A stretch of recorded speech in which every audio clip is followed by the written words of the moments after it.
tada, kai tu sustoji, pradeda kurtis? Geras klausimas. Kažkas darosi be tavo intervencijos. Kažkas darosi, tu ilsiesi, tu atpalaiduoji, žinai.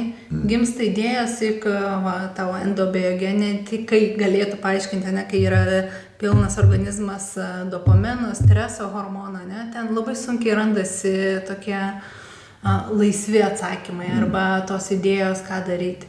Kai atsipalaiduoja organizmas, kai kūnas yra jaučiasi saugus, tada gimsta dar daugiau visokio kūrybos, žinai, arba kitų alternatyvų. Tai reiškia, siekiant savo tikslo, neužtenka tokio tik tai galvinio požiūrio, ar ne? Mes seminarą, kur ruošiame kartu su tavim ir su endobiogenikė, ir su psichoterapeutu, tai mes ir norim visą šitą kelią link tikslo nušviest truputį iš įvairių pusių.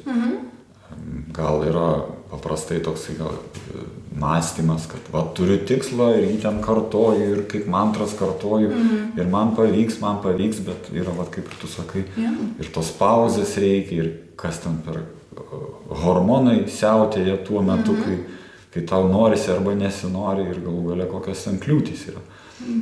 Mes norim, sugalvojam tokį renginį, kur pažiūrėsim į viską iš skirtingų pusių.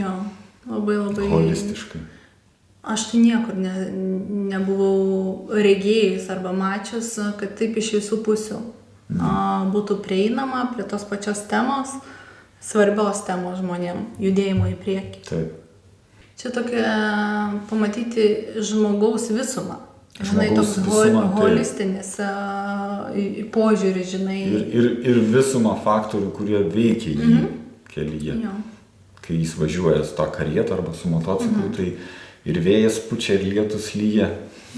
Ir gal arkliui pauzės reikia, ar benziną įsipilt.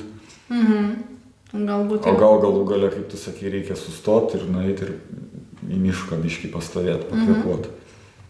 Kitaip jaustų malonumą, toliau sėdint už to motociklo ir važiuojant. Taip, tai žinok, su mano motociklu iš vis 50 km pravažiuoja, jau viskas nugaras, jau reikia lipti. Ir nebėra malonumo, jau nebėra tu gali malonumo. Tempti, turi nulipti, bet kokios per kavos prievartą. išgerti.